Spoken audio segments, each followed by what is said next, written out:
Na-starstruck ako sa food, drinks, and interior nitong newly opened cafe in Marikina. The place is very charming. The owners and the staff are very accommodating. How I wish kapitbahay ko lang sila. Name of the place is Brew Matters by BM Street Cafe sa General Ordonez sa Marikina City.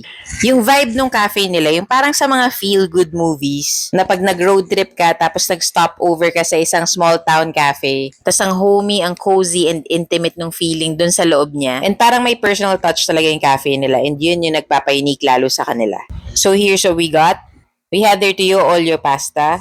I can attest na it's true to its name kasi talagang prominent yung lasa ng tuyo flavor na perfectly backed up ng black olives and yung other components niya. Nagustuhan ko yung pagka-bold ng lasa nito. Then itong Chica Milk Club sandwich nila. Packed with protein siya, may chicken fillet plus may egg. Crunchy yung batter ng chicken and masarap, tas malasa yung meat. And ang sarap nila gumawa ng sauce, kagaya dito sa fries nila, pati dun sa sandwich. Ang sarap nito and sulit. Then grabe, 200 pesos lang yung bangus buster meal nila. Ang laki ng bangus Then sabi ni Chrissy, ang sarap pa ng timpla ng bangus, hindi overwhelming yung lasa. Bagay sa suka nila na may konting tamis at pepino flavor. Then, itong bongga bagoong, malakas ang dating ng bagoong nito, pero in a good way. Tapos, hindi na seasoned yung eggplant. Feeling ko pang balance out. Then, tender pa yung pork, nag-enjoy si Chrissy. And then, itong chica la crema na pasta. Creamy, pero hindi masyadong milky yung lasa, kaya gusto ko siya. Perfect bite yung pasta. Tapos, feeling ko chicken broth yung pinanggagalingan ng contrasting taste. Then, ito, ang dami din namin natikman na drinks. Ito medyo mahirap i-pronounce, kaya ituro nyo na lang siya sa menu. May pagka-dark yung flavor nito. Tapos binalanse ng sweetness ng cream sa taas. Medyo may hawig siya sa lasa ng tiramisu. Masarap, hindi nakakaumay. Then tinry ko tong Cara Matcha. They used ceremonial matcha na sinoffen up ng good quality cream nila na may subtle sweetness and caramel flavored kick. I think this could appeal to matcha newbies and sa mga matcha drinkers na talaga. Then si Chrissy tinry tong ube queso. Para siyang smooth ube ice cream shake. Tapos bagay dun sa contrast ng cheese. Actually, pwede mong isip yung cheese with the ube. Ang saya. Okay daw yung flavor niyan. And then itong ube sea salt, para siyang ube pastillas and make sure to mix well.